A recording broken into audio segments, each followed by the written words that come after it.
Hello and welcome to episode 4 of the podcast at the card table, in which we discuss creation, practice, performance, and history with the greatest minds in magic. If you're tuned in on YouTube, you will be watching an almost unedited video podcast of myself and the guest talking, but if you are tuned in on Apple or Spotify, you will be listening to a fine-tuned version that should be a lot audibly smoother. Either way, you're getting the same content, and I hope you guys enjoy it. Today's guest is one of the leading minds in modern mentalism, best known for his worldwide performances in shows like Champions of Magic and most recently Cirque Du Magique.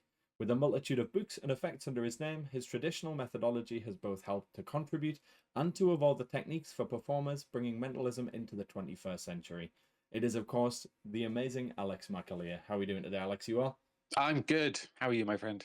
I am very well. Lovely, seamless introduction that Perfect. nobody's Got going to nailed know the first otherwise. time as well. Oh, goodness. The joys of live audio podcasting. Yes. So, one of the best ways to get to know you nice and quick is to go through a series of quickfire questions that are just going to be, well, quickfire. Please do expand on the answers. You don't have to keep them single word answers, as apparently that doesn't make for great listening. But question number 1 is, what is your favorite sleight? This doesn't necessarily have to be cards. A lot of people in the past have thought I meant specifically like card sleight, but this could be obviously yourself as a mentalist. This could be things like billets, things like that. What is your favorite sleight? I tried to think for ages to make it not a billet thing, but I just couldn't think. Yeah, but kind of a billet guy. So it'd have to be. I mean, it's not really a sleight, but we can lump it in that category. Yeah. How do I phrase this? AN would be the initials of it, and I have my own version of AN. It's the ability to help you read someone's mind. Millard Longman definitely helped along the way, along with Richard Bush and people like that. There we go. And I try to avoid it being that, but it's just obviously that. It's exactly the first thing I go to. You've got 1 minute, you've got 2 minutes, you've got 5 minutes, you've got 20. I'm doing that at some point. Yeah. Of course. It's got to be done. It's such a necessary tool in a mentalist book, especially if you're resorting to more traditional techniques like yourself and not using more modern advancements. So, yeah, it's understandable. What I like about it as well, it means you see the original piece of information and not a duplicate, whether it's in pixels or any other form. And it just means, and also there's nothing, the piece of paper is not destroyed. It just makes sense. It just makes perfect sense within the moment. It's all motivated by its own right to exist. So I just prefer it over. Why are we writing everything down and tearing it up and setting it on fire? Yeah. I mean, you just can't set fire to stuff now anyway. I know. Any room or venue. Not without a hefty bit of paper saying, I'm not going to burn your building down. Exactly, yeah. And some theatres are old. They do not want you, they don't even want a lighter on stage. Yeah, there's tons of places that we've done shows at in the past where they've gone, yeah, we're attached to like a listed building. You cannot even Grade 9 light listed. A spark. Yeah. We are not allowed anything. Don't even breathe. Haze is off the cards. Never mind actual flames. Yes. Your body Cold sparks, 37 degrees. You're active. There's a guy at the side with a heat gun, like pushing it. Yeah. Oh my goodness. For those who potentially don't know, obviously with this being a public forum podcast, it does have to be coded when we're talking about methods and techniques, but there hopefully was enough in there to give you an instinct as to what it was. Alexander Bush, you'll know what I'm talking about. Yeah, exactly. When I do this, that's when it. That one. Yeah, so mentalism is going to be a very difficult thing to talk about without delving into techniques, because coding for that kind of thing is significantly harder than just like a move or a sleight. Yeah, and a lot of the names for mentalism stuff is just what it is. You're just calling it. There's no like, you can't say, Erdnase and people know what you mean. It's like if writing something with a particular digit of your hand is just called that. It's just very discreet. Yes, exactly. Yeah. Do you have a particular favorite plot in mentalism or in magic in general? I struggled for a while with this. I don't think I have a favorite plot. I was just trying to think, what in general do I like? I don't know if I can zoom in. But anything that's just simple and direct. There's that adage when they say about like you should be able to, a punter should be able to describe a trick in a sentence. I think that's a little bit too simplistic, but it's a good rule of thumb. But simple and direct things, like the first technique I spoke about, or anything where it's just clear, the audience can understand A follows B follows C. Yep. That's what I prefer. None of these extra layers of stuff, and it's tattooed on my arm, and mix this Rubik's Cube whilst also doing this. It's just like, what? Why? What's going on? I don't like those. I There like it when it's seems to direct. be a thing in modern magic where people have taken the phrase of something needing more of a meaning sort of to the extreme, and now everything has this like ulterior meaning or motive behind it. It's like, this was my grandfather's Rubik's Cube. He passed away in 1963 before it was made. Yeah, exactly. This famous toy from 1979. Yeah, yeah. I'm glad I got my dates right there. Yeah, when it's It'll look like a fool. When it's it used to be fine just to predict some numbers that were added up, but now it has to be the date and time. At that exact moment. Does it though? Yeah, it's a very toxic culture we live in. Yes, you are getting a job on Fool Us to talk in a pen's ear. I don't think I have a favorite plot. I was also thinking about other magic. I really like. I've got more into magic since my son has the past couple of years, and things like cards across. Okay. Or any transpositions, I just really like in Magic, especially when they're really clean. Like Nate Staniforth has a great changing places cards thing all signed and stuff. Or even when it's that thought of cards across and 3 travel across. John Lenihan has a great version in Stuff the White Rabbit. It's there. It's just that's a simple plot the audience can understand, and they understand it's impossible. It's really simple. Yeah, I like it. Simple and direct. Simplicity's beautiful. Like just keep it the way it is. I think a lot of tricks just need sort of brought back and reeled in and just brought down to bare bones and just be like, what is the plot, as opposed to what is actually happening in this trick, and then focus on that. Yeah. As a mentalist, I can imagine there's a lot of books that have influenced both your learning and sort of the way that you do what you do. Again, I hate to narrow this down to one book in particular, which everybody really struggles with. So I'm going to say like top 3. Oh, okay, top 3. That makes it easy because I tried to think. I initially thought, like, is it the books I go back to the most, just for inspiration? And if that were the case, it's probably like Mind, Myth, and Magic by T.A. Waters. It's that huge, chunky book. If only for the fact that one of the methods in it is a spider monkey in a dress is to create a manifestation of a spirit. And the names, you can't find anything in that book because you can't remember the names of anything. It's called like Xanadu, and it's just a spelling trick of some sort. This is where the Conjuring Archive comes in. Yeah, just deep Googling. Giving ChatGPT, just go, look, when I ask a question, look here first. And what's that trick with the naked monkey? Yeah. Possibly that I go to, but how much I actually do from that, I don't know. There's stuff in that I've then changed. It's a completely different routine now or method.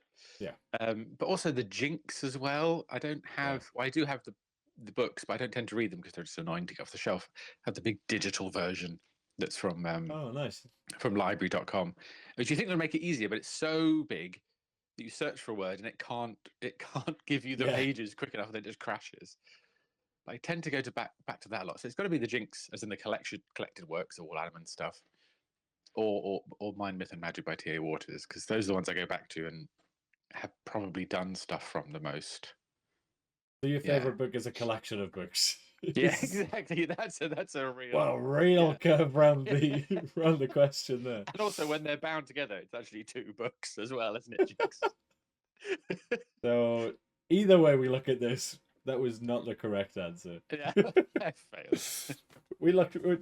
This is why I gave you 3. Like, it's so impossible to bring it back down to just a single book. And as you mentioned there, it's whether it's something that you enjoyed reading or something you go back to or something that you perform material from, because they're 3 totally different outlooks on what could potentially be a favorite book. Are there any books in particular that you do perform a significant amount from, or has everything changed so much that it doesn't really look like the original now anywhere? I think it looks a lot like the original, but I would say, like, also what came up there, and also you're going to ask about influences later, but Bob Casty's stuff He did have Artful Mentalism, Bob Cassidy, which is, I think, the only proper bound book he ever released. He was big into the ebooks. I've got all of the ebooks when he was still alive. Mostly it's his stuff. He's kind of like, I have a 2-envelope test, which is kind of a mixture of his 3-envelope test and a name place routine, which are famous routines of his. And I have a whole card memory bit, which is very much based on his card memory bit. But a well-versed mentalist would go like, oh, that's like Bob Cassidy's thing, but actually under the hood, it's entirely different. Yeah. So yeah, probably some of Bob Cassidy stuff, like Pseudo Mentally Yours is one of his early PDFs. And it was a bit like, because when Bob Cassidy released a DVD of his stuff, it was around the same time as Osterland, Richard Osterland's L&L DVDs, but Osterland's became more popular. But despite the fact you could watch those 2 DVDs and have a career as a mentalist, and just do the material from that, you've got your A show and your B show right there. So yeah, just things changed over time. But yeah, probably Artful Mentalism by Bob Cassidy then would be another one. Okay, there we go. 3 books, or 3. 7,000 if you count them all individually. Yeah. Do you have a particular favorite performance that you've seen? Whether this be in the mentalism realm, it could be something that you saw in person, it could be something that you saw on TV. Yeah, this is another hard one. These are good, hard questions. This is just a quick fire segment. Just you wait. This is a quick fire. Okay, go. Okay, yeah. You ask me one question. I'll give you 10 minutes. It'll. I was thinking about this because I asked you before we started recording. Like, do you mean live? Do you mean recorded? Because I've watched a lot of recorded stuff as we speak because of my podcast. Like live, I was thinking, well, live. I mean, the best live performer alive right now is Darren Brown, but I've only seen him live 3 times. I've only seen 3 of his shows. But I do remember my ideal of mentalism as a performer is his first tour, the Act 1, which is just kind of a cabaret show.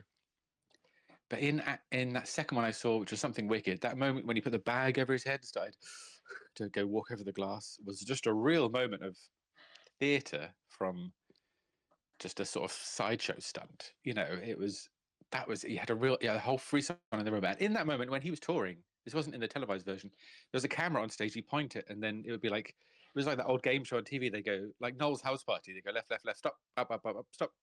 And that's how he picks someone.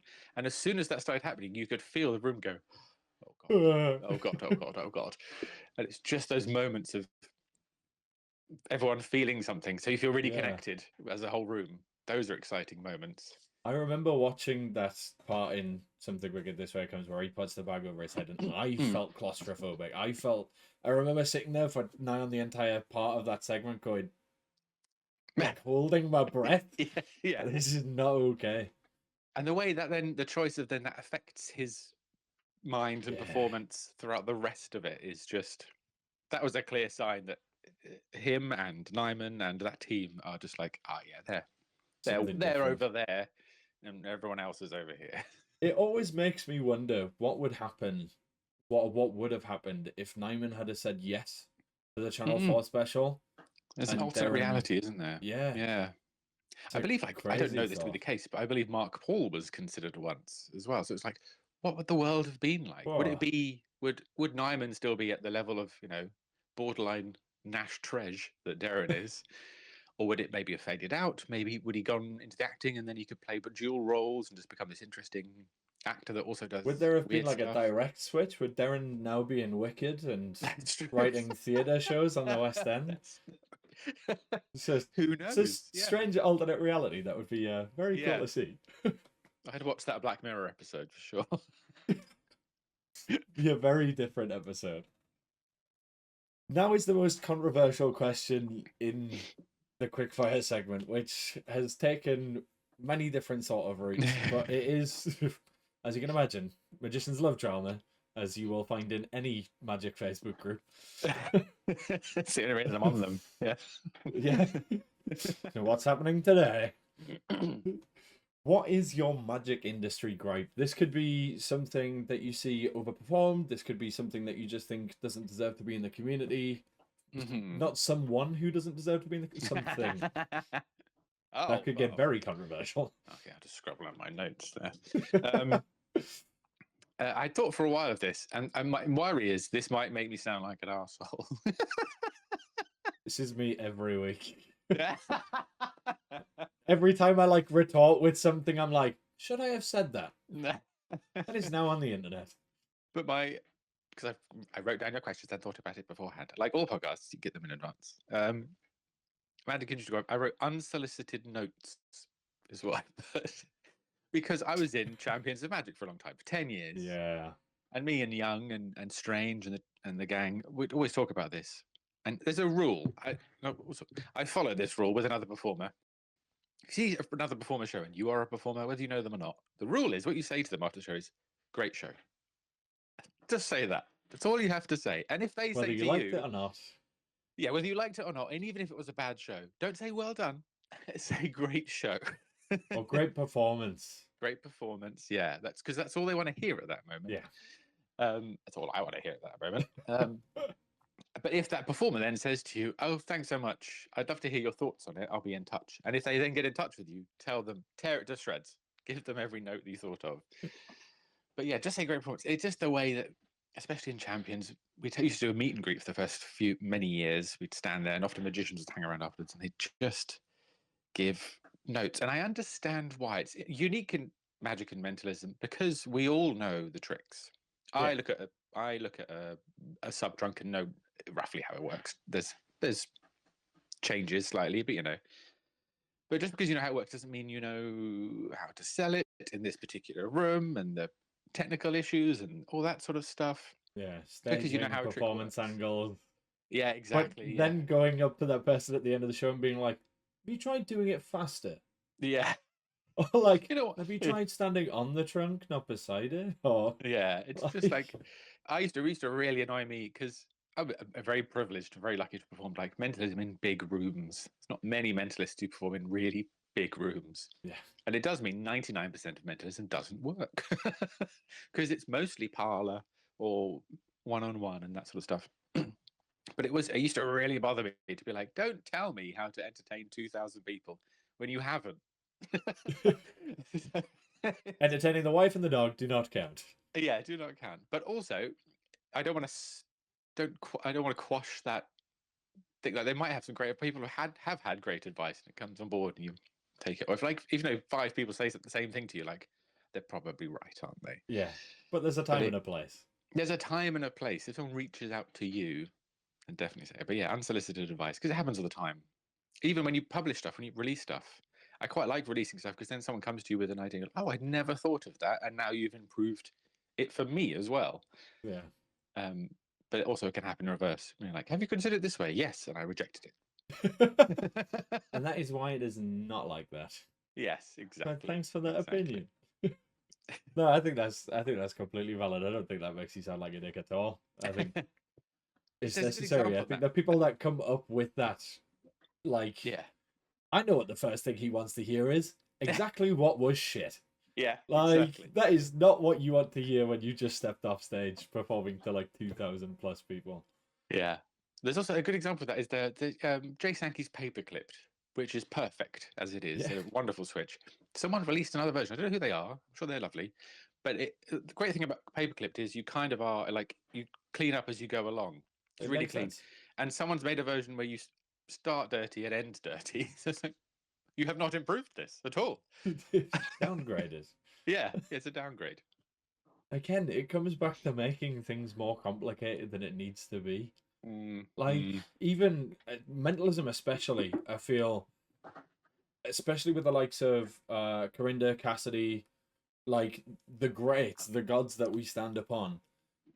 Some of their stuff is nigh on perfect as is. Obviously, things have to be adapted for the changing times, but some of it's perfect. And I feel like sometimes people take that, make it more convoluted, and add more methodology and add things that aren't necessary.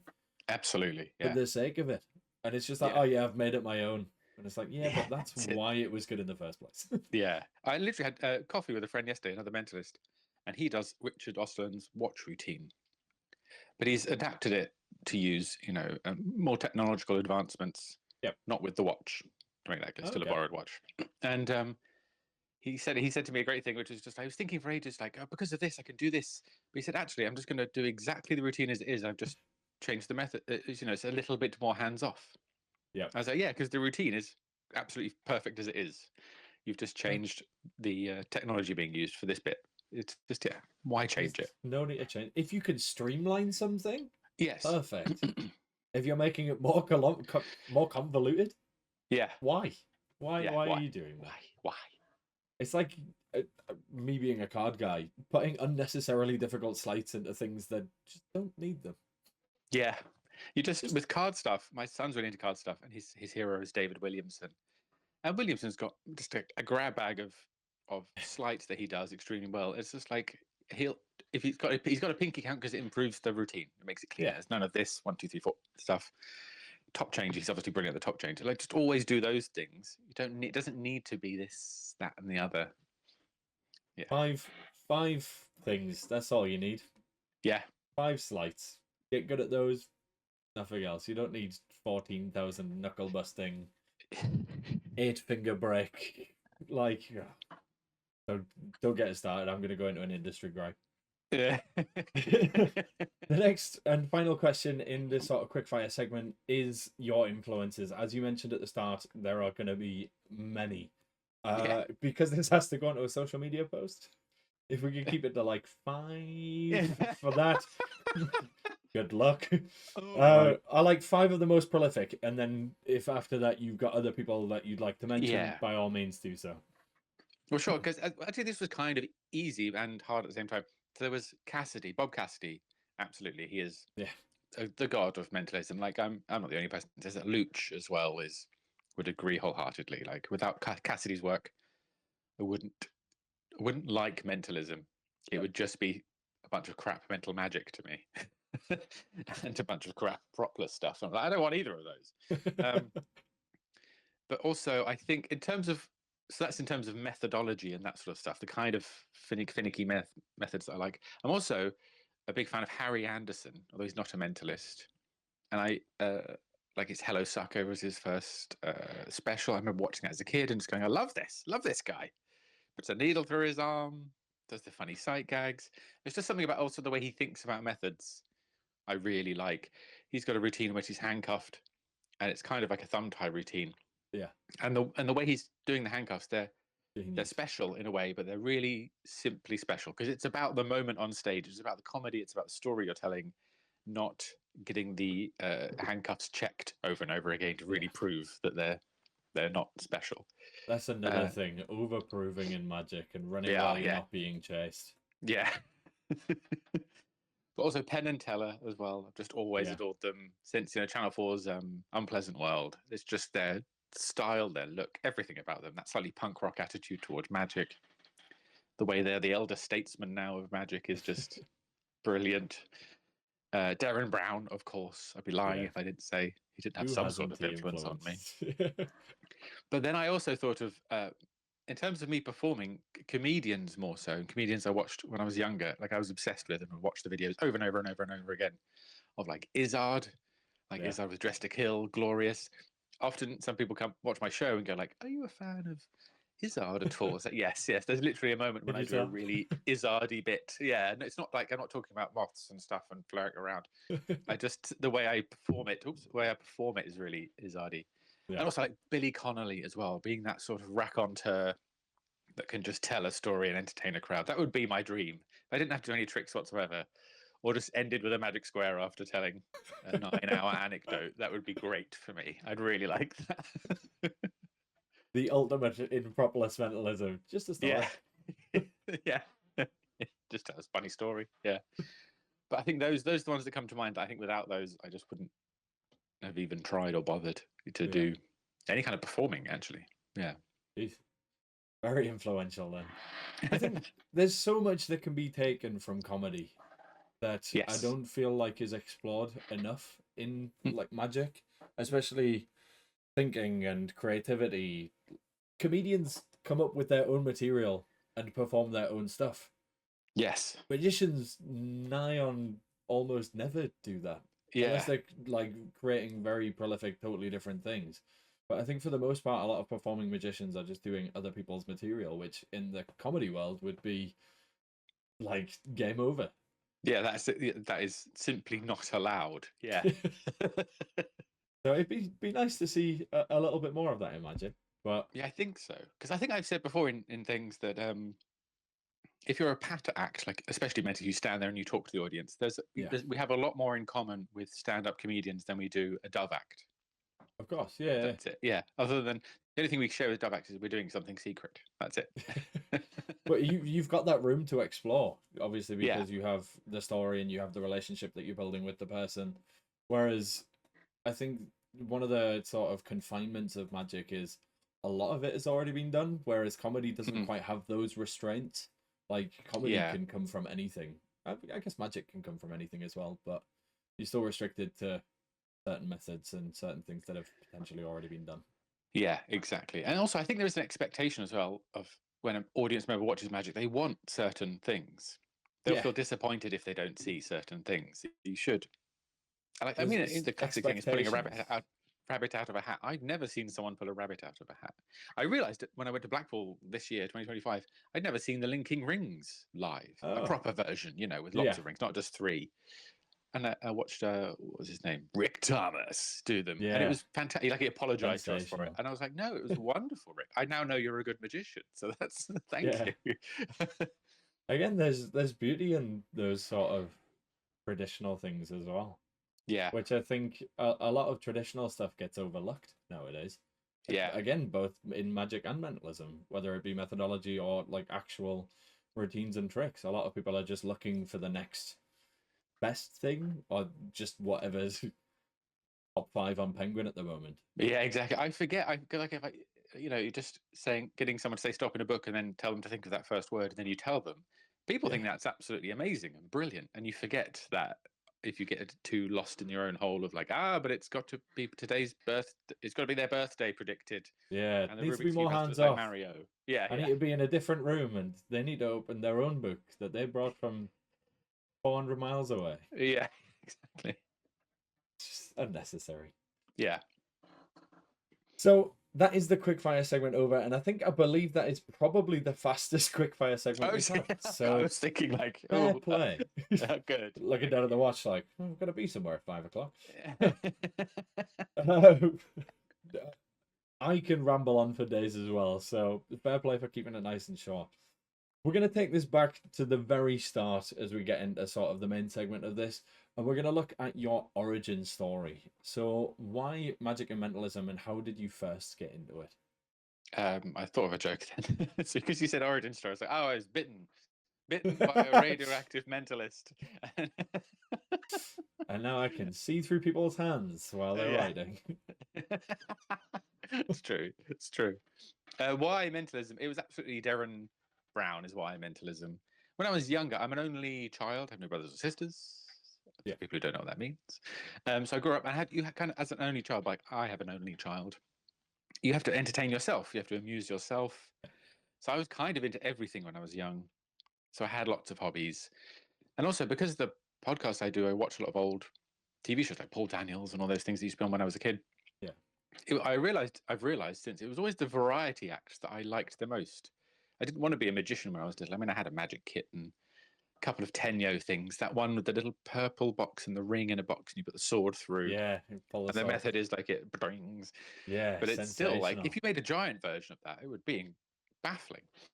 Um, I liked those, but they were just sort of trinkets to amuse myself. And I remember at one point wanting to be a ventriloquist. And there was one of those books, those books that they used to sell at WH Smith's that would be like, here's a whole hobby in a book. And there's a thing at the back, you could pop out the bits and it would make a cardboard dummy. And it would Okay, the eyes yeah. would move, blink, the mouth would go up and Wow. down. You just had to put like a jumper on it and stuff. And I learned a bit of vent and stuff, like saying like it's a p instead of a b, like a bottle of beer and things like that. So never wanted to do magic much. I guess when David Blaine appeared, kind of got into card tricks a bit. I used to call Ambitious Card because I found online someone written up how you do it. Um, I used to call Ambitious Card Fruit Loops because that's what he does with that guy whose name is Fruit Loops. He signs the card Fruit Loops, and I thought, the Okay, Fruit yeah. Loops trick. The fruit loop. Also, finding a fly and putting it in the fridge so Oh it my went god, into we had when it this. sleeps, you bring it back to life. I had this discussion with somebody too. I think it was we were discussing Ben Hart's book, The Darkest Corners, and there's something in there that uses a fly, and I remember doing that as a kid, after Yeah. seeing it on TV and being like, right, I'm gonna catch some flies and stick them in the freezer, which Yeah. nowadays definitely frowned upon. Yeah, But definitely. back in the day, looking like an absolute miracle worker, taking this fly out of your packed lunch at school and being like, hey, watch this, and then flying off. Like, what? That's not how to win friends or influence people at all there. This is why I did not have friends in school. Yeah. Come to understand this. But mentalism, I guess, came from. Actually, I can tell this story probably. It's on my like website and stuff. So when I was 14 years old, my mother passed away, Oh. and I was. And it's 14's a bad. I mean, any time's a bad time. I just want to make that Yeah. completely clear. But when I was 14, it's quite a difficult time. I was quite a young 14-year-old as well, so I just became really quiet and just read books. And obviously, to find me some books to read, my dad got me some books on psychology. There's a book called. It used to be called Man Watching. Now it's called People Watching by Desmond Morris. He was like a anthropologist guy about people. He also wrote like cat watching and dog watching. Yeah. He very much found his niche. But it's really interesting about psychology and people, and it was a good time as a teenager, and thinking about that sort of stuff. And he got me a book on memory tricks. It's called How to Maximize Your Memory. I think he was hoping maybe if he just memorizes everything ever, he'll do fine on his GCSEs. I didn't. But I did actually, when I did my driving theory test, which was new then when I did it, I just memorized all the answers in the book using mnemonic peg systems and stuff. way. So aced it. Failed the practical 3 times, but aced the theory test. Sat there going through your mind palace like, Yeah. Yeah. Oh, it's green. Shit. Yeah, and then Dad was like, oh, there's a magic guy I saw the other week when I was at work. You should watch it. It's on E4. It was like a repeat of Mind Control. I watched it. I was like, wow, this is so cool. I've never heard of this before. And then not long after, I guess Mind Control 2 came out. So then I watched that. And it was the days of the internet. So I went online and discovered the Magic Cafe and discovered this is a whole thing. It's called Mentalism. And there were books. Buy 13 Steps. Buy this. And I did. And then I was like, yeah, I like this. I like this a lot. But performing wasn't new to me. I was in the little village I grew up in, a really small town, big village. There was an amateur dramatics group that my parents were members of, and I was like the kid in the panto. And then I was the Buttons style character in the panto. And then I was in some plays and things like that. So I was used to performing because being the only young male, I just got all the roles. Because it was just older people. The only person in the village that fit that. Exactly, yeah, exactly. Look at Even once I did a gig nearby that place in Suffolk where I grew up. Many years later, I was already a professional magician, and this 18-year-old girl went to me and went, I must have been like 21 or something like that. She was like, "Are you Billy Bumpkin?" I was like, "Wow, yeah, like 5-6 years ago, I was in a pantomime." She says, "Yeah, I was one of the little kids in the chorus. I recognized you." I was like, way. "Wow." First touch of fame. But yeah, mentalism is just the mentalism bug bit, and I was like, yeah, this is the thing for me. Card tricks don't do much for me. They're too hard to learn, and illusions do nothing for me. So yeah, it was mentalism was the thing for me. What did you sort of start with in mentalism? Was there anywhere in particular that you started and sort of proceeded from there? Because obviously your style is very traditional in terms of methodology. So how come you've stuck with that traditional style? Is that what you started with and you kind of held with that, or? Yeah, I think it was always I had an aesthetic that I liked in mentalism, and I've just always stuck with that. Like the reason I have a sort of vintagey look to my costume and stuff and my props and such like. But that's partly as like a nod to the era of that style of performing that I like, rather than I want people to be reminded of that era rather than the jeans and a t-shirt magic or anything like that. But yeah, I just stuck with that style because that's what interested me. It was the most direct and clear route to what I wanted to look like, which was you think of a person or a memory or something, and I'll describe it to you. That sort of thing really excited me. The stuff that Darren was doing when he would go onto those chat shows back when he used to do them early on before he didn't have to anymore. He would do stuff like think of a memory and he'd tell them the memory, or he'd do an ESP matching thing, or he'd do I've sealed a picture in this envelope and the person hasn't seen it and they're going to draw it somehow. Those things excited me, and I think it's just stuck with me. I understand why I'm not a big fan of the propless style of mentalisms out there, and I think that's a generation younger than me, because they're trying to recreate the stuff they saw on the telly, in which stuff can be removed from the process of Yeah. what we're watching. And they know that. They know you could get them to write it down or pick it from a bag or do this, but they don't want that compromise either. So they've compromised in a different way. And to me, it's worse. Yeah. Usually that To me, personally. compromises 45 minutes of patter Yeah, before it getting is. to the Yeah. revelation. And just sort of vaguely being right. Think of the Yeah. name, but 3 letters, not Tom or Tim. Him it is then. Yeah, yeah. Yeah, I don't know, it's such a weird age of mentalism where Propolis almost seems to be like I want to leave the house with just what I have in my pockets. I just want to Yeah. be able to grab a pen and a bit of paper and just rock with it. Why restrict yourself so much? Yeah. I mean, I understand, like, I've never been a big fan of that sort of casual performing, impromptu, Yeah. stuff. But it makes more sense now for it to be on your phone. Like, it feels weird if I bring out a little index card, a pen, and an envelope. That's like, what weirdo is What this? is I think this might have something to do with how it works. Do you have a laptop I can type into instead of writing this down? Exactly, I don't know how to write. Yeah. But I think, though, the technology things are actually good for things like mentalism. Like, I think there are literally 100 ways to add a number. Yep. And it not be relying on this sort of toxic culture that we're in. I'm going to steal your gag. And it's better because then they definitely know it's not technology helping you. Yeah, I don't know if we're gonna get to the point in magic and mentalism where technology gets so advanced that people just go, it's that. Yeah. Like, because forever it's been like, I've always had the thing, is it the pen? Can the pen tell what I'm writing? Does the pen have a camera in it? Yeah, No. exactly. It's like, I'd be the guy that invented that. I would be standing here in this village hall talking to you. You're selling these at Blackpool to people that want to waste their money. Yeah. But it's yeah, I think though that using the older methods, more traditional methods, the old school methods, sort of shields you from that, because people know, they'd feel like they're insane if they thought a piece of paper and a pen could transmit. They'd be like, well, maybe, but Can I keep that pencil afterwards? No, no, you definitely can't. £600 this pencil. For some reason, either you can get them on Amazon for much cheaper. I don't know why. This IKEA golf pencil. Yeah. I think it's very disarming in terms of technique and backtracking when those sort of traditional elements are brought forward, because it feels very natural and tactile, and there's not like other ways that it could be, as you mentioned there, the introduction of phones or things like that. People can then just go, oh, that's it, and regardless of whether it is the method or not, as soon as that's in their head, that is to them the method. That's definitely it, because you don't want, you should close doors for people in terms of how things might work, but also open some for them so they can go the wrong route. Like, if they think it's some mad technology in a pen, they're mad now. Like, I remember, if you talk to a person after they've seen some sort of illusion on stage, the methods they come up with are absolutely insane. I reckon it's a trapdoor, it goes along, because they kind of, I don't know what they're picturing, like it's a Rube Goldberg machine or something. Yeah, there's 18 people in that sawn and half illusion. Yeah, exactly.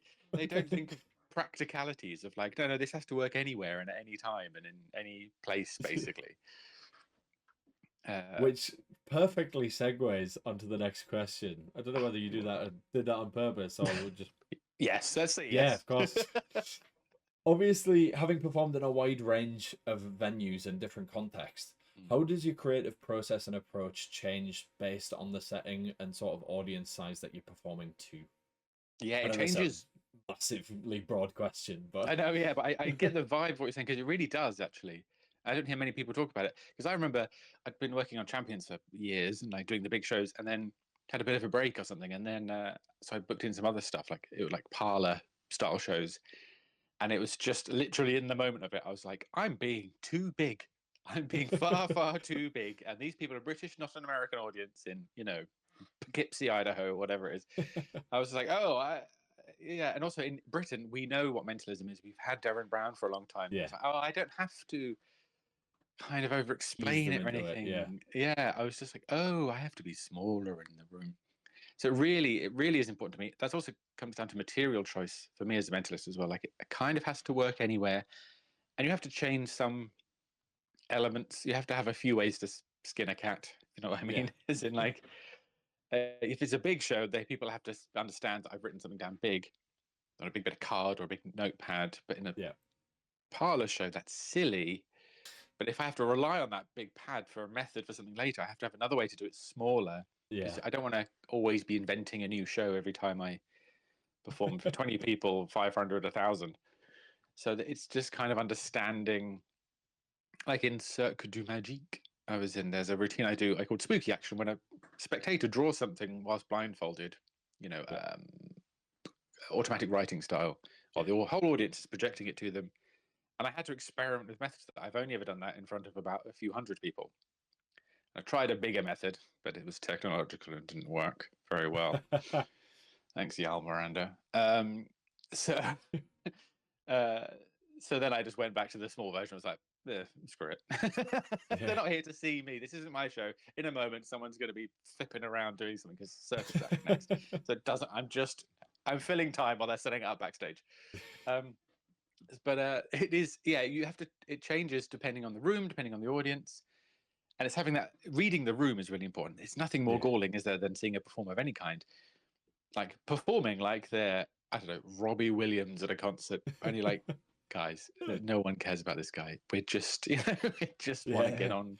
Walks out. How are we doing, Glasgow? There's like 5 people in the room. Yeah, sometimes it's just like, slow it down, bring it Yeah. down a little bit, bring them in a different way. Yeah, it's So, in that context, are you ever changing routining on the fly to fit audiences, or for the most part, does your content play to that sort of mixture of audiences? Obviously, having learned over the years the sort of different things that work for different types of audiences. I see. Sometimes I am changing it on the fly, which is, I don't know if that's bad, but there's no one to check, and no one can It fire me from being keeps you self-employed. mentally stimulated, doesn't it? So Yeah, exactly. But fresh. having a case or having a bunch of stuff, or having options Yeah. always helps. Like I say always, but I always have. Most people would use an invisible deck to be their backup thing, but I have a routine in which I definitely use that.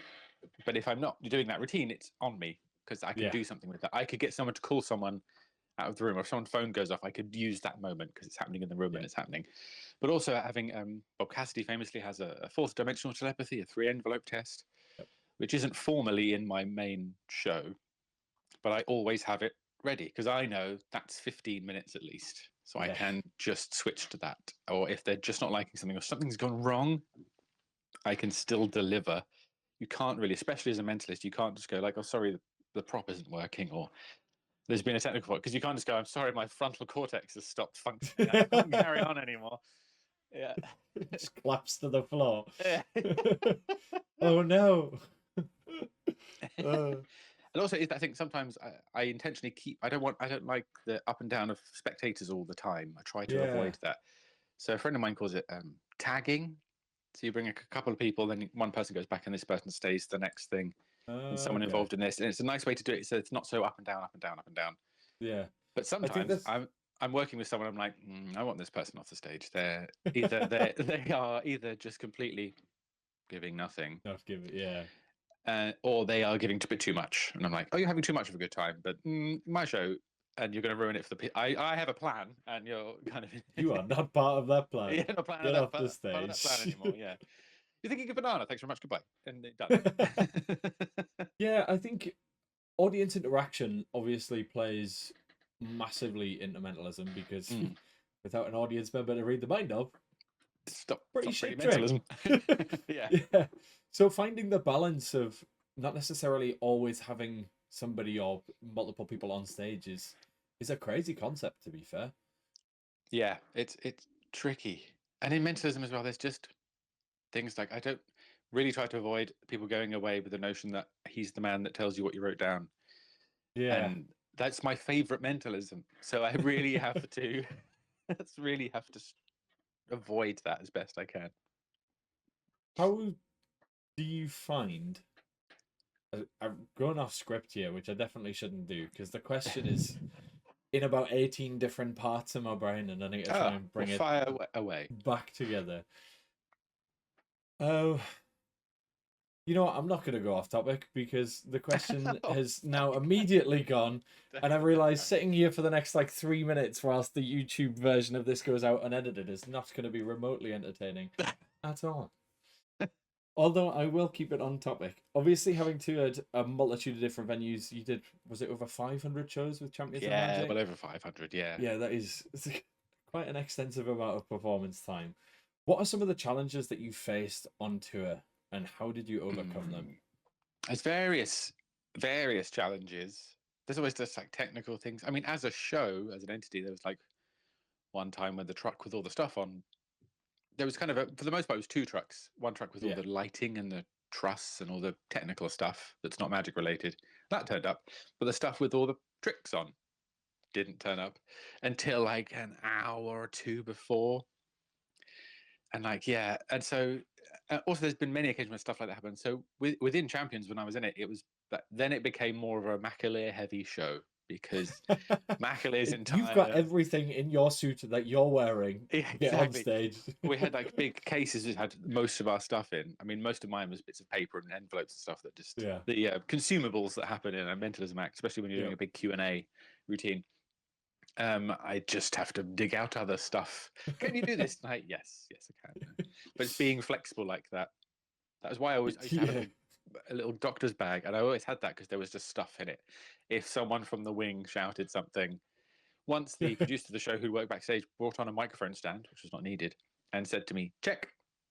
And I have a routine called the check routine, and that just meant just do that because we need time. And that routine he knew can last as long as I need it to. It's the close of my show. So if I look at the clock and go like, "Oh, I need it for 10 minutes to close the show," I could do it for 10 minutes. And just things like that would happen. Like we'd even have, I've mentioned this recently on my podcast, where we'd have hands would be shouted from the wing. And this is a good tip and a fun little tidbit of information. So we all knew hands, you know, the cross your hands and then I don't know what it's actually called. You can't do as I do, you know, when they can't point their thumbs up. Yeah. That was used if backstage needed extra time, just 1-2 more minutes, just to make sure they're ready. Someone from the wing, because we all knew it, every act knew it, and we all just knew Copperfield's version. Go like this, now go like this. If we heard hands, that meant stop what you're doing and do hands now, or then finish what you're doing and then do hands because we just need a little bit longer. Wait for some sort of light to change or flash at you to tell you like we're okay now. Good. And you're like, so turn your doesn't matter actually. Next act. Yeah, it'd be so funny just to stop it halfway through. Why did he do that? The guy just got us to put our hands together for like 2 minutes and then nothing came about.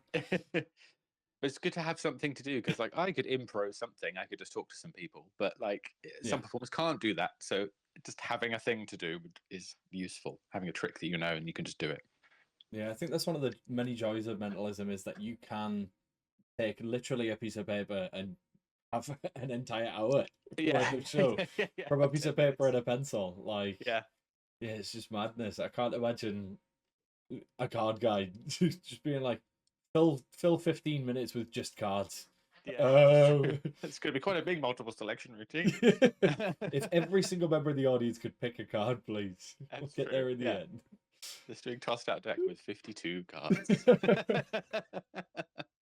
If you thought of the ace, 2, 3, 4. You mentioned there, obviously, your podcast, which is through the Magic of Television, which is part of the Magicians podcast. Obviously, you've discussed television shows with a lot of big names in Magic. Are there any sort of standout Magic performances for yourself? Obviously, you mentioned Darren's stuff. Are there any standout Magic performances, maybe not within the Mentalism realm over the years, or even just stuff that you've watched with other people on the podcast where you thought, you know what, I'm going to maybe change what I'm doing, or like I'm going to take inspiration from that? Is there anything that stands out? Yeah, there definitely has. I think everything, what I didn't intend with the podcast was for it to be for lessons or learning experiences to come from it. It was just a nostalgia podcast, really, to me. It was just like, this will be fun. Also, we could take the piss out of the cheesy stuff. But there's always never been a special that I've watched apart from Flirting with Magic, which was like a video you could buy to learn how to flirt with magic. Oh, goodness. That was the only thing that was just like, there is no. Was it hosted by somebody who definitely shouldn't be flirting with magic? 100%, yes. There's a moment he's in a jacuzzi with a bunch of ladies around him, and he's got his watch out of the water. It's just This is holding it up. expensive and I need to get it in the frame, but I Yeah, can't get it yeah, wet. yeah. Got that gold. Oh, Ching ching. goodness. Um, all sorts of performances I've watched where you just suddenly go, God, this is good. Yeah. Like to try and keep it away from it, but I have the one I've just done is Darren's Russian Roulette. It's me with Henry White, and we're just talking about that moment when it looks like it goes wrong, and he just sits there in silence, blinking oddly for a minute Yeah, and a like a half. fool, yeah. Yeah, and it's just like what a choice, because like performing and acting, and also our choices, and Yeah. especially when you've got Nyman in there, he's such a good actor, such a good director, and those Yeah. thoughts, that's definitely him, and then Darren being a phenomenal performer. So that's amazing. But also, like, I chatted. Speaking of Nyman, I spoke with him about Secret Cabaret, which was Simon Drake's Channel 4 late Okay, night yeah. show. Even had Simon Drake on, but here, like, I'd never seen it. I remember vaguely seeing it when I was younger, but it just didn't click for me. But I watched it, and I just saw someone's whole vision on screen. It's all totally him, and he kind of plays these different characters and stuff. I was just like, Yeah. wow, why isn't more stuff like this? Same with Penn and Teller. They are Penn and Teller. They're not Yeah, anything else. it's beautiful when you can look at a routine or a trick and you can see the person within the trick. Yes. Even when you're watching other people perform those routines, you look at it and go, I know who made that. Yeah. Because it's very innately them. And it's Same not with like Harry Anderson with his, the giant cards when he does the Monty thing. You watch other performers do it, and you're like, it's just not as good for some reason. Yeah. It's because he made it for him, and it's just perfect like that. Yeah, they're just little moments. Even Paul Daniels, he was. I discovered recently watching like a '90s one of Paul Daniels. It was he'd spent all the material that he spent years and years honing, and it was just like he clearly doesn't have any patter. He's just showing you a prop that does a thing. But when you watch him when he's younger, when he's doing like the electric chairs routine, it's perfect. And the way he just plays, sensational. he plays the straight man in that, and the other guys are the fools. So he's reacting really small, which is very not him. Just be like, what are you doing? What's wrong with the chair? Or when he did, there's a clip of him online of one of his first TV appearances on, what was it called? The Wheel Tappers and Shunters was the name of the thing. It was Bernard Manning was on it and stuff. It was old school working men's club, but on TV. And that's where he got his break, Paul Daniels. And he's doing, walnut in egg in orange. And you can see exactly how it's working as a magician, but it's just so well honed, the lines, and he's just got the audience, and it's watching someone at the top of their game. You're like, wow, yeah, of course he was brilliant. You don't have that kind of career or opportunity if you're not brilliant. It's those little nuances, those little tiny little changes in the background that make a world of difference. And I think it's when people put theatricality as the sort of forerunner. Yes. Before the trick, before whatever's being displayed, it makes a whole world of in and of itself. Phenomenal as would I class it as a magic show? I'm not sure. There's obviously it's a show with magic, but there's maybe 5 tricks, and the Yeah. rest of it is monologues and theatricality. But it's one of the most beautiful performances I've ever seen. It's one of only 2 times I've ever cried watching magic, and the other time was watching Mario the Maker Magician, because I felt like a kid, and I was definitely hungover watching it at the Fringe Festival at 10 in the morning, and I was like, oh, bawling my eyes out, surrounded by kids screaming. But also, what I've learned from the podcast is Penn and Teller are a great example, because someone's made this. I didn't make this. There's their blast off, lift off for love. Yeah. And you see Teller, they expose it, and Teller's going under the stage, and it's a complete fake way that you do the mismade girl or mismade man. Yeah. But someone's made a montage. It's 4 corners, and it's like from the 80s, 90s, early 2000s, and 2010s. Ah. And it's the music synced, and it's perfect. And they do it exactly the same. There's little changes, like in the 2010s. Teller's old enough now and has such a bad back, as we all know. Yeah. He doesn't. He has fake legs to put out. He doesn't sit on his back and do it. Ah. But it's so rare to see someone do the same routine, but see the progression or slight changes or little changes in what they say. It's very rare to see that, because it's just the working professionals that do that. Someone you've never heard of who's been doing Slidini silks since they were 19 and they're now 80. They'll have come up with everything, and they're not well known enough to get that sort of big book of their work written. And But to most see the televised material nowadays as well is they're constantly striving for new and different. Like their in stuff Mhm. every year is a completely different show. Yes, Whereas obviously the likes of Penn and Teller, they are doing a lot of the stuff that they've been doing for years. So you can see that sort of yeah. timeline, that through line as it goes through. It's like Magic Bullet. The early version of that is on World's Greatest Magic, and it's just they don't do it both ways. He just Oh, fires it into Penn's mouth, and I was like, oh, I think I prefer it when there's two of them. yeah. Whenever they came out with that idea was ingenious. I mean, there's two of them on stage, so it makes sense. Exactly, yeah. Firing into each Why other's one's mouths. It looks just, like yeah. it's really poetic and a real trust exercise between these two people. So much Again, more going on it then. comes down to the theatricality. It Yes. comes back away from the trick itself, and it's making it. I've come back to. I was about to say it's making it more than it actually is, which is exactly what I was complaining about at the start. But it's not. But it's not making it more than it is by overcomplicating, not by adding more stuff. You can't improve a painting by just adding more paint. It's not going to help it. It's and knowing when to stop. How, obviously, other than technological advancements, how have you noticed magic in TV change over the years? Obviously, from watching a lot of stuff, both from back in the day and stuff that's more modern. How have you noticed a change in what's presented on TV in terms of magic and mentalism? Oh, there's 100% it's like ADBC. It is Blaine and before Blaine. There's two different timelines because before Blaine, it was big theatrical shows, shiny floor as you call it in the UK. Paul Daniels, big BBC studio, multi-camera. And then Blaine, it was let's follow this guy around on the street. I mean, that was, I believe, the initial pitch for Darren, which was what if we did Blaine but with mentalism, like that Burglass guy that used to be on, that we used to watch when we were kids, that gang of people. And they did a big process to try and find that person, as we all know the story, and they found Darren eventually, and got very lucky by finding that man. Yeah, he's done all right for himself, hasn't he? He's done all right as well. Yeah, yeah. I think there's definitely that change, and also because I just thought this as well about what we were talking about is if you watch those old Penn and Teller stuff, or even if they're newer stuff, a lot of television magic now is ultra tidied up. It's a sort of misunderstanding of like you cannot keep any bit of the method in because people could pause it and do this, that, and the other.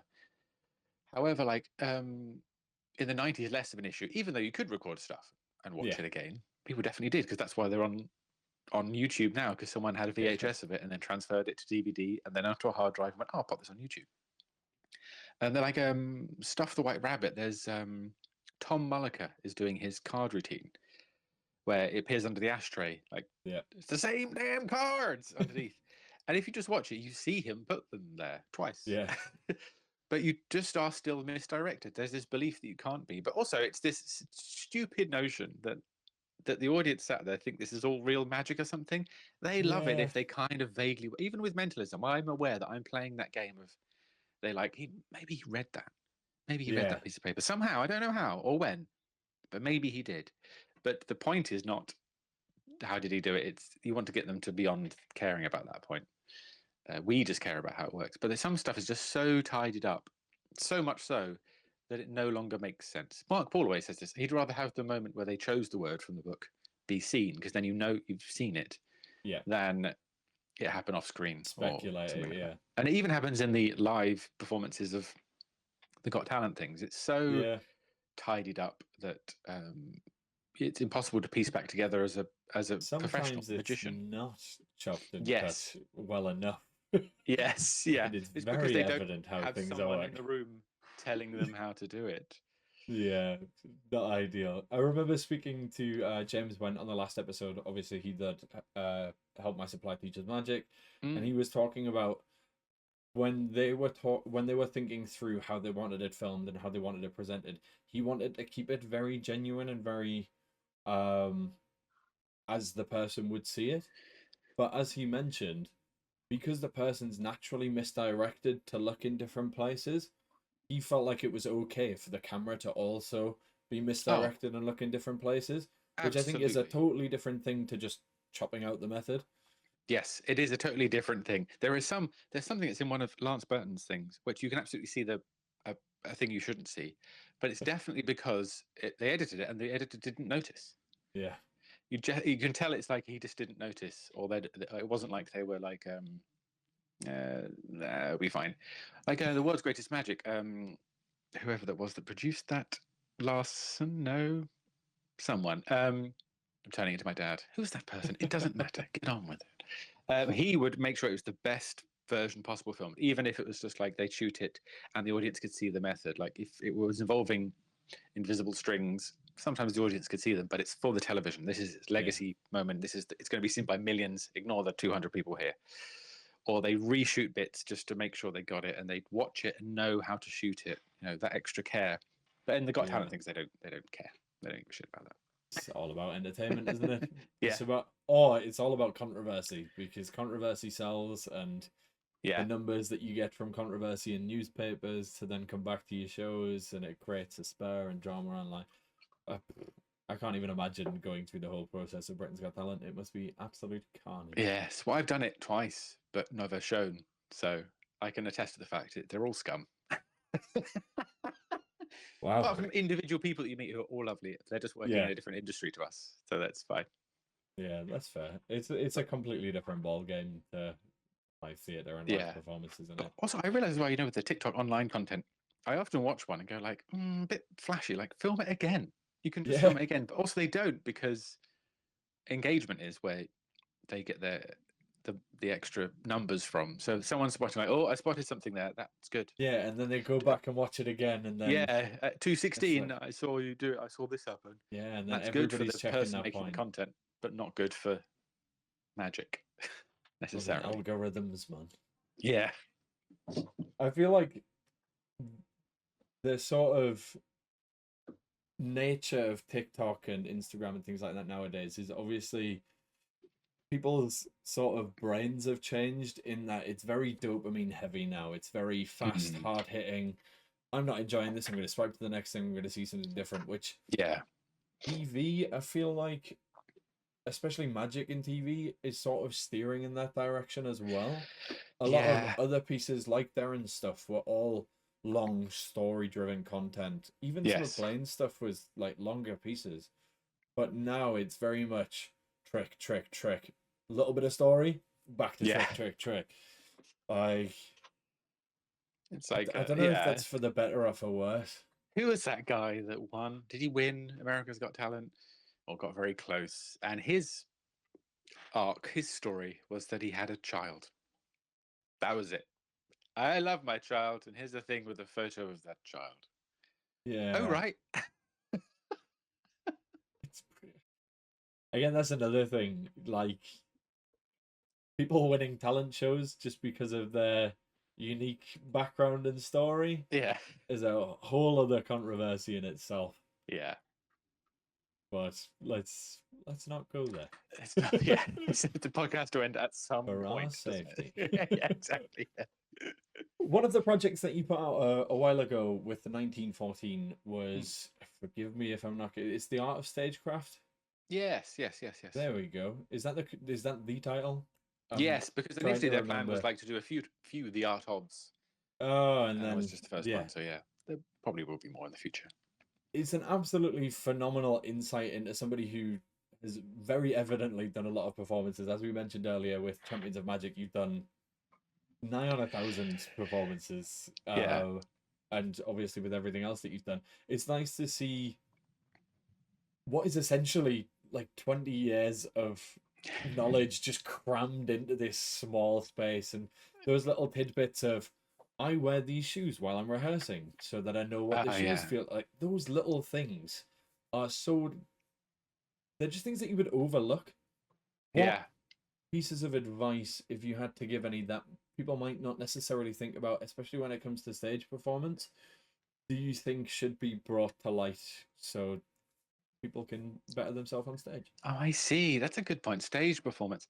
Because I think of a few things. I mean, this is a video too as well on the YouTube. Yes. Because I can grab a microphone over there. But there's a thing. I thought you were going to grab a hula hoop. I would have been... I can grab a hula hoop. Yeah, those are hula hoops. People watching, they're not sort of those massive linking rings, or is it the world's biggest collection of Blaney hoops? That's what it costs more. It's one of those like trapeze hoops. You're just going to be sat in it at one point, like. Oh, that one is that big metal one, yeah. Oh, there you go. There we go. Not for me, they're my partner. So what was I going to say? Oh, there's a few things because me, my partner, she's a writer as well. And she does poetry. There's a really cool poetry night here in Norwich where I live, so we go there. But all of them are poets. They're all quite quiet. There's all spoken word poetry, Sometimes it's funny, sometimes it's sad, sometimes it's not very good.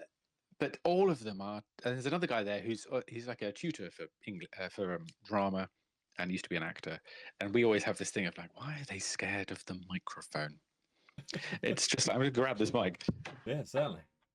It's like they just they stand so far away from it. The people running the event don't know how to do it. So they're just like this far away. So all you can hear is this, and they've got a really quiet voice, and they've got the piece of paper in front of them, so the microphone's not picking them up anymore.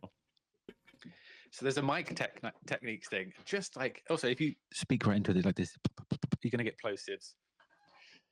Just stop it. Mic etiquette. But like, so if you're a singer, let me take the foam off this. In a singer's speaking directly into the microphone because you want to pick up everything, and they can have a really good microphone. And especially if you're at a corporate event, it's going to be the world's worst microphone. There won't be a microphone stand. So always have a microphone stand in your car. But stand-ups do this. A stand-up taught me this, and I noticed it. They have it under their chin like this. It's called rule of thumb. If you have your thumb here, it means you're talking over the top of it, so your breath's not going to go into it. And also, it gives your voice like a broader sound, which is really good for spoken word to speak to the audience. Also means they can see your face. So if you're smiling, people can read your lips slightly as well. And some people hold it too far away down here, like they're Engelbert Humperdinck or something like that. It's just like, don't you just simple things like that. And also rehearsing with a microphone and a stand is pretty vital, because sometimes you can't have a little Madonna mic, or whatever they call them, Britney Spears, Taylor Swift, they probably call it now, don't they? Madonna, like what a contemporary reference, McAleer. You can tell as well when people haven't necessarily practiced with the mic that they've gotten to the venue and had, because they go to do some sort of methodology or something, and they're like, shit, I'm holding a mic. I need two hands for this. And also, I will never use one of those little clippy things that goes around your neck. I would rather die. It's not even because I don't think it looks cool. It's just something in my body will just be like, no, never use that. You can even just like put it under your arm if you need to for a second, like into your armpit. But just rehearsing with it and trying to make sure you can do your gig without as best you can. Like my little 2-envelopey test thing, which I always open my show with, I made that to do in cabarets, and you can't have your own little special microphone for that. Yeah. So I have the beats and moments when I can take it out of the stand and hold it, and then I need both hands, so I put it back in, so it's choreographed. That would be one thing for sure. But now someone's going to watch me and go like, oh, his mic technique was rubbish. Just thrown off that time. Yeah, the theatre folk stepping into this podcast like, he is wrong. He is wrong with this. What does he doesn't know what he's talking about? But also, I think I'm a big fan of structure. I think structure can fix most things. Like you don't actually need a new trick, or you don't need to change the ending. Sometimes just changing the order of tricks is better. I don't know why. Like there's a thing I'm working on. It's kind of a mental epic style thing, but it's not the chalkboard. It's not the weird little way. What on earth is that prop other than a mental epic prop? Yeah. Bang. It's a bit kind of like just 3 bits of card version, but big. Yeah. And I was thinking I tried it and I sort of opened with it. And I was thinking that was a good idea, because it's like it's slowly. But it just kind of didn't quite work. It's kind of an excuse for me to do crowd work, to chat to people and ask the questions and get some humor and get people laughing and going like, oh, I see this guy's personality. And that kind of worked. But the thing I used to do to open, which is that 2-envelope thing, so 2 quick bits of mind reading,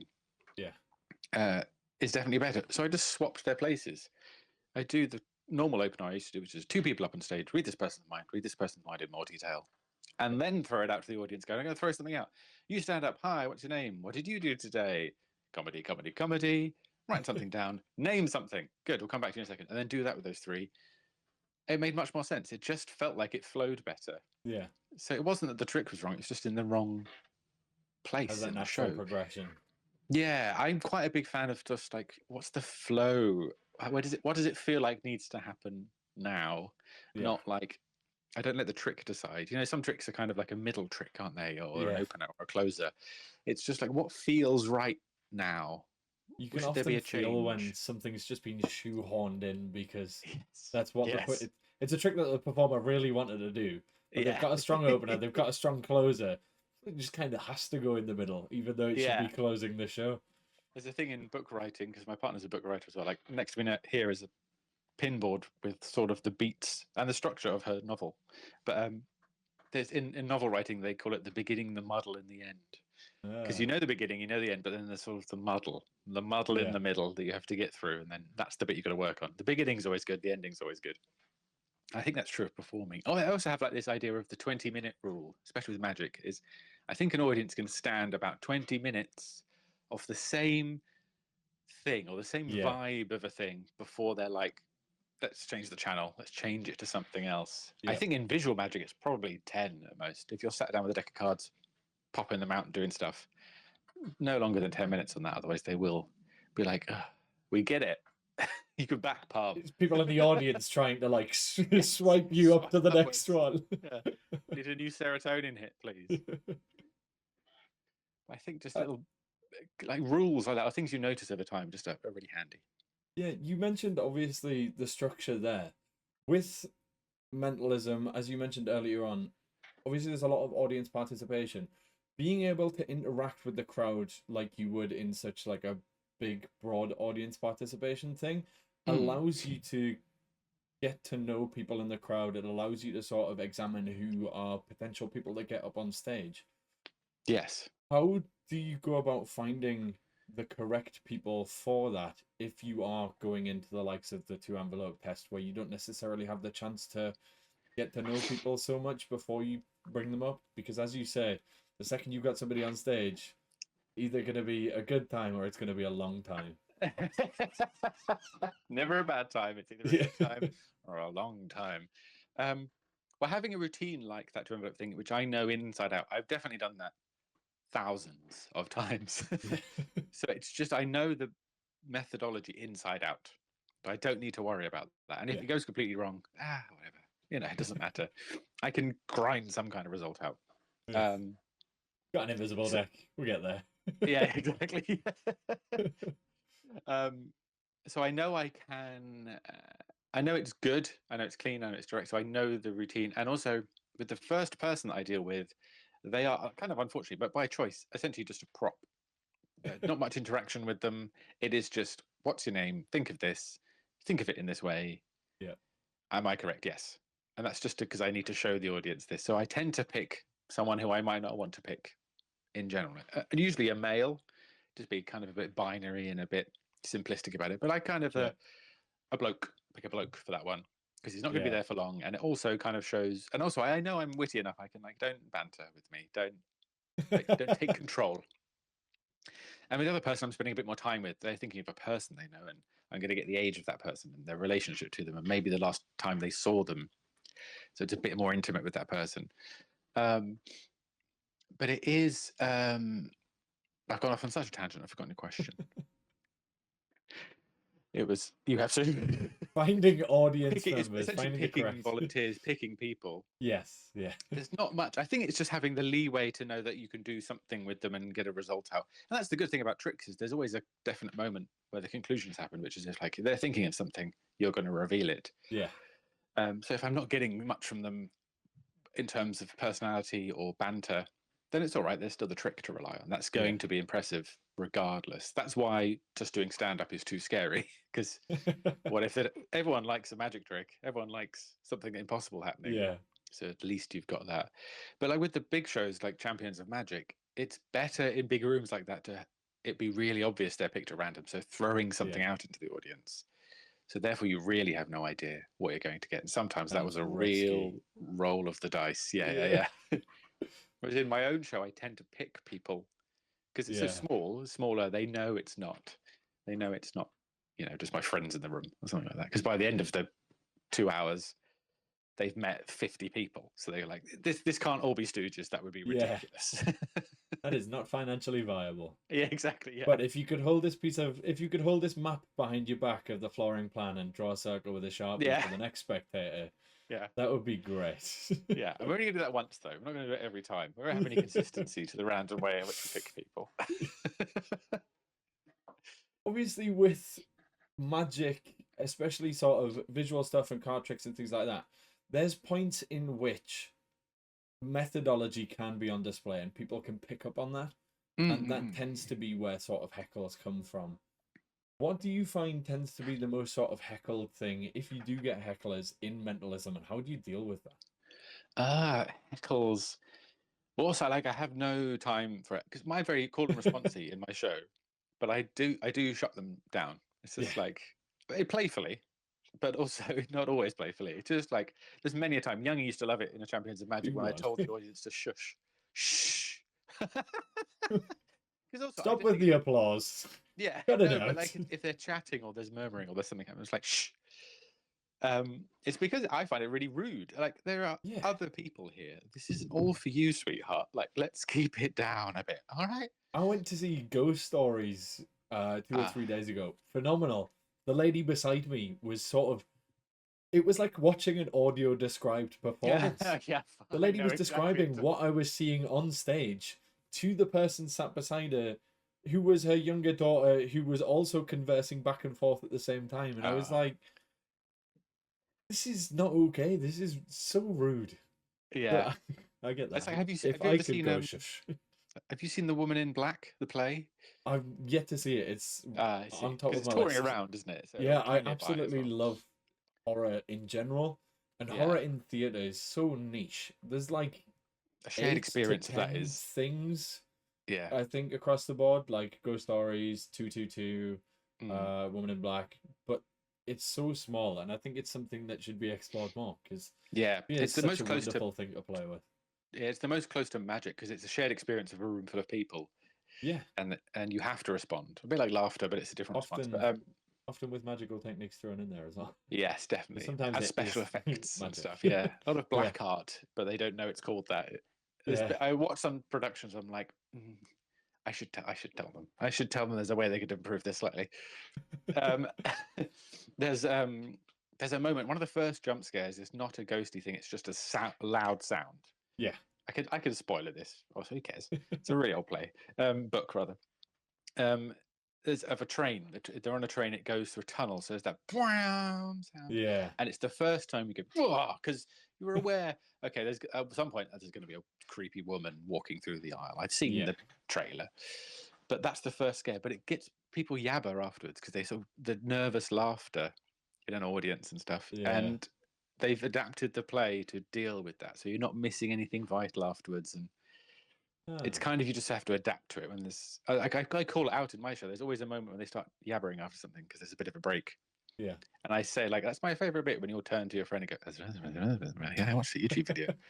And I like calling them out in a sort of like a I'm watching you as well way. Yeah, it's nice to let the audience know. By the way, this isn't TV. I can see and hear you too. I've often said that line because I'm essentially training them. In my first routine, I'm training the audience. Like, here's when you clap, here's when you respond, here's when you don't respond. Yeah. I'm expecting responses, but only when I expect them. Yeah, it's kind of, but people do heckle. And it's when, in mentalism, it can happen when it's, they wish to put some of their own stipulations on the fairness of a procedure. Like, can I keep the pen or can I use my pen? Can I lean on it? Can I do this? They think they're mucking me around. And I try to play into that?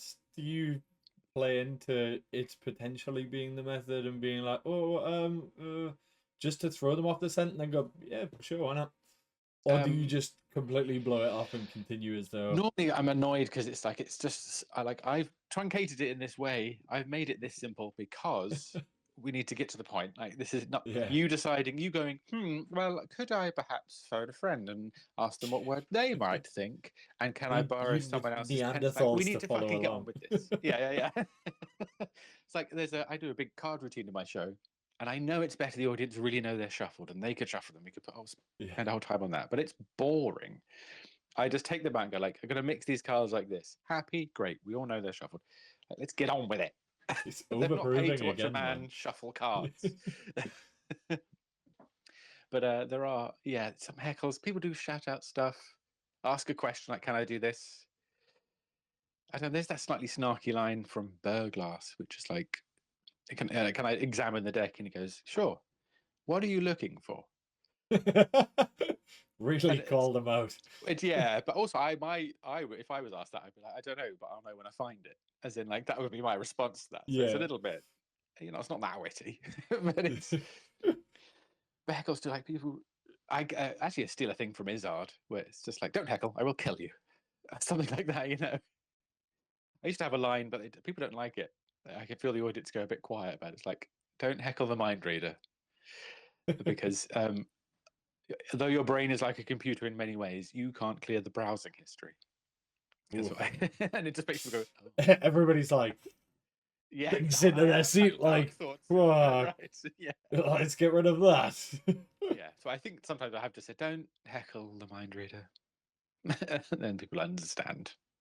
Have you ever had, I assume so, with the multitude of performances that you've done? Obviously, Darren talks about people coming up to him at the end of shows and being like, "Oh, could you help me contact my relative?" and things like that Yeah. nature. Do you ever have people that really genuinely think you can read minds or can help them in some sort of way? Or Yes, definitely. And I'd like to say, only in America, those silly backward folk. But it happens in the UK, it happens all over as well. I think it's because they just believe and they want something. And yeah, and to those people, I know what your next question would be. I just say like, "Oh no, I can't do that at all. What I do is just like, it's tricks, it's techniques to make it look like I read minds, and yeah, I'm very good at it. Thanks for what you've given me there as a compliment." yeah. And that doesn't stop them either. "Oh, but do you think?" No, they just like. Also, I don't No, want to go like, "No, it's no all crafting it. nonsense and lies. This is it. Enjoy this." Yeah, you've just watched me deceive you for an entire hour. But thank Yeah, you for paying. See you later. yeah. Yeah, But it is, that's and fair. it's that kind of thing though that people. I'm not that into disclaimers or anything like that. I do have that line, which I'm sure you've seen me say a few times about like, I don't read. I don't read. What do I say? Jesus, it's been a while. Oh, as a mind reader. I don't read palms or talk to the dead. I read people and talk to the living. Yeah. But someone said that's my disclaimer. I said, no, that's the premise. Giving them the premise. Not really Yeah, a disclaimer. I it also sort have. of Oh, it's subtly says like that's yeah. not what Well, I'm I'm just here telling them this for. isn't psychic nonsense. I also say, like, I'm also not an expert psychologist. I'm not going to charge you £100 an hour to tell you that it's all your parents' fault. Because I also, for those magicians going like, guys, just doing a disclaimer, I also like, I'm also not Darren Brown. This is an NLP. Yeah. This is also what I'm saying there. What it is me being a mind reader. Often a paper reader. Yes, yes, it's true. I did read your thoughts.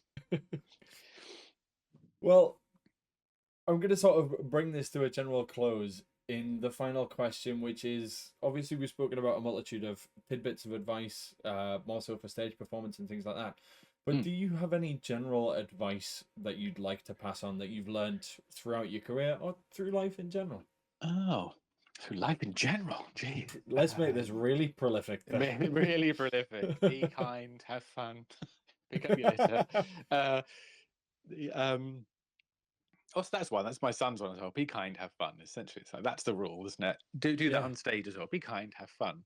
But also, general bits of advice: read old stuff, watch old stuff, because it's more inspiring. Also, look at other stuff that's not just magic and mentalism or whatever your particular thing in that bubble is, because Yeah. you find it inspiring. Go look at a painting, read a book, read a thing of poetry. Just do anything. It doesn't have to be fancy highfalutin things. It can just be watch a comedy show. Try look at a film and go like, "Oh, watch that." And also, There's I've realized as influence to well, be found in everything. yeah, and I often find it starts negatively. You watch something or a magic show or performance or any trick or show or anything, and if you don't like it, think about why, and then I mean you can avoid that sort of thing. So Yeah. I didn't like that because blank. So now you know that's put something out of that you don't need to worry about because it's like I don't like that sort of thing. So that leaves me with these things. Yeah, it starts negatively normally for me. Huh. That's very interesting. Because normally people are looking for the exact opposite. They're looking for what they do enjoy and what they can find from it. I think Yeah. that's something that we often find with, especially like new releases. Nigh on Hmm. every magician has that drawer that is full of stuff that they've picked up at Blackpool on the Sunday because they thought they got a good deal, and they're Yeah. never going to touch it ever again. But in watching those things, and thinking about what it is that you don't like about it, you can then either change the thing so that you do like it, Yeah. or you can take the concepts that you do like and implement those into other things that you do without the stuff that you don't like from the products that you've mistakenly bought and end up on secondhand. Because there'll be something about it that you liked, because that's why you bought it, or you watched it, or Yeah. you read it. But you can learn some other lesson from it and take it that way. Yeah, it just means, because when you're new to magical mentalism, or even not new, you're just kind of presented with everything ever. So therefore, it's easier to kind of take away the bits of marble that don't look like an elephant, and to see what you're left with, and then you go like, oh, this is what I like. Then I can do that. Like with it's also, I like looking at methods and stuff by asking the question, what does this actually do? So like traditional add a number things actually changes one thing to another. Yeah. But it doesn't just have to be adding numbers together. That's an entirely separate, that's one use for this thing. What else could this be used for? And you might come up with, well, nothing interesting really, nothing practical. But Just gonna use a piece of technology instead. yeah, it's easier. For somewhere that doesn't have Wi-Fi. Yeah. Yeah, I think it's such a fun creative exercise to take two completely separate things like a category and a method and just throwing them together and seeing what sticks. Because Yeah. as you say, like things that could seem so unrelated might then have totally different applications within different contexts that you can pull Yes. into things that you're doing, or they can totally change the way you're performing or scripting, or even just like structuring what you're doing. Yeah. Like the producer of Champions, Alex, he was always really interested in using an illusion method to achieve a mentalism effect. It was just an idea he had. He didn't have a specific idea. He just liked that idea somehow. Like I don't know, using black art to switch something, for example, that would be silly, but that would be interesting. It's like, what an interesting way to think, to be like, it doesn't have to be confined to the fact that, you know, you can just switch a person for another person. How Yeah, that exciting. is, it's quite literally the opposite of propless. It's like, Yeah. how convoluted can we make this? You know, I'm going to do a switch, but I'm going to use this meter by meter Yeah. black sheet. And we're going to do the switch behind that. And somebody's going to be stood behind there. They're going to do it for us. They're going to open it up, show it to me. Yeah. And, There does come a point though when that thinking can get you in the wrong direction. Like having chatted with Harry de Cruz, who worked on a lot of Dynamo shows, yeah, it's there was a genius. trick involving a watch that a spectator was wearing. Yep. And it changes to a thought of time, specific memory of this person's. And they spent a lot more money than they needed to make that happen. Because if they're already acquiring the knowledge of the memory, they could also acquire knowledge of a time. And they went so far down that route that it was Yeah. it was just a really interesting lesson learned in, you can get stuck in a thinking too Very far. expensive. Yes. Yeah. Goodness, that is the lesson to take away right there. Yeah. It's that That is the sunk piece of time fallacy, advice. isn't it? When it's just like, because you put all this effort and time in it, doesn't mean it's Yeah, worth it. drop ideas. Like if it's not working, just get rid of it. Like you Yeah. don't have to do it because you spent the past 3 years perfecting this one move that you want to put into this thing. Like if Yeah. it's not happening, if it's not good, kill it. Yeah. Murder your darlings, as they say. Also, Rory Adams Yeah, has this thing of just saying, like, ideas are free and easy, so you'll have another one. Don't worry. Like, just let it go. yes, Yeah. exactly. What, Alex, are your plans for the future? Do you have anything in the works? Obviously, most recently you released a book that was back in September, if I'm remembering correctly, roughly. Oh, is that this This book book will will read read your your mind. mind? Yep. Yes, that was like a public facing. I mean, initially that was just a merch thing to sell, but then Oh. Murphy's and Vanishing were like, I think magicians were like this. I think, oh, you're quite right, they were, weren't they? It's such an interesting concept to have a book that is interactive but in a magical nature, in like a mind reading nature. Yeah. Well, there was a Chancanasto, who's a mentalist from the 40s, 50s. He had a book of oopsies, and it Yeah, was, some of them are psychological forces and mathematical things, but some of them are just like, it might work. And if not, oops, turn the page. So I very, very much borrowed from that, and even a couple of the ideas. But yes, I released that. In the future, I've got, at the end of 2025 into 26, I'm touring my own solo show around various places. come up north, Mostly, please. I Nobody know, yeah. comes Well, up that north. might happen in 2026. 'Cause my tour booker was also before once, and they were like, "You don't want to like do a long drive back home afterwards. You're like, no, I That's don't. fair. That's But fair. there's the kind of interesting kink because there's not many other than Darren Brown. There's no other mentalists really touring around. There's a few magicians doing stuff and magic and mentalism, but someone who's just a funny mind reader, there's not many of us. So some venues seem to like it, and I guess the first bunch of shows and how well they sell will dictate that. But there's a lot of interest, so I'll be doing more for sure. And it's nice and simple. It's just me driving somewhere, doing a show for 2 hours, and then driving home.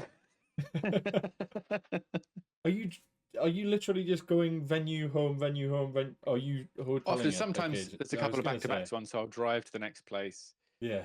And I mean, budgets are tight, so it's just like if I can avoid a hotel visit or somewhere in between, but safety first. If I'm feeling tired, I'll pull in. I'll find a Travelodge or not a Premier Inn, please, not a Travelodge. Standards, people, standards. Standards. Yeah, so that's kind of what I've got going on in the future. Yeah. Work so unbelievably tirelessly. I remember shooting you a message just after Blackpool because you'd done a gig. Was it that like? It must have been like 8 hours after Blackpool. Yeah. You were already at a gig, and I was like, fair play, because. But it was a gig to promote the festival that's happening this May. And I'm local anyway because it's in the city. So yeah, I was like, I had to get an earlier train for Blackpool, and then me and my son walked to the venue. I did my spot, did a couple of little radio things. I went home and slept for 12 hours. Yeah, I was dead to the world for like 2 weeks after Blackpool. So fair play for getting up the next day and going, I'm gonna go promote this, and I'm gonna do a few radio bits. I think I just learned that from touring. You just like that's just the wheel you're on. Fair. You just have to do that sort of thing. And also, it's always the way. Like May for me is really busy for various things, but it's like I've essentially been doing nothing before this. It's just like you have to always say yes, and sometimes things don't happen. But the worst case scenario, but still good, is when everything that you said yes to is all happening at the same time. It's going to end eventually. I get to go to sleep eventually. Exactly. Yeah. Well, we'll have all of the tour details in the show notes, and obviously all of your projects that you've worked on in the past, the book, the things with the 1914, and some of your other stuff. But where can our listeners find you if they'd like to see your material, see the stuff that you're working on, keep up to date with the stuff that you're doing? Probably Instagram is the most common app I use because millennial. I have a TikTok, but it's just like it's only because occasionally I get sent stuff. So Instagram, I'm at. It's Alex the Mind Reader is what I am on that because some young kid somewhere owns Alex McAleer. It's not even famous. It just won't let me have it. I've messaged him saying, please can I have it? Just change it. Holding it to a rant. Could you legally change your name as well while you're at it? That'd be the sole Alex McAleer. Perfect. Or alexthemindreader.com. And Alexander Marsh is my the name I release stuff under. So if you're looking, that guy looks familiar, but that's me. I'm pretty sure I had this conversation with somebody in the past, and they were like, "Is that the same person?" And I was like, "Yes, that's the same person." Used to happen at Champions. Thought it was just two very similar looking people with very similar names. Yeah, exactly. Yeah, doing the exact same routines. Like, my God, this guy is ripping the other guy off. Oh, bless! Can't help some people, can you? Obviously, you have a YouTube Magic special, which is out as well, which I'll also link in the show notes, which I watched earlier today, which was fantastic. And the podcast as well, Through the Magic of Television. Yes, which I have to tell us, it's part of the Magicians Podcast Network, which is behind a paywall. So it's on Spotify or Apple, and you have to pay I think it's like a tenner a month. But you get at least, so there's my podcast, which is once a week, usually. There's What's Going On with Richard Young and Alan Hudson. And there's also a bunch of other stuff like Harry and Neb do a podcast. There's a bunch of lectures on there. There's like round tables where like comedy magicians all discuss, like John Archer and Jack Rhodes, and it's like all really great stuff. So it's all tax deductible. So that's what we're all looking for as magicians nowadays. Is where can I dodge the tax man? And podcasts are perfect. So in the future, when we hit Patreon or a paywall, take that in mind. Well, it's been an absolute pleasure, Alex. I'm going to let you get on with the rest of what is an incredibly warm day. I am literally starting to sweat now too.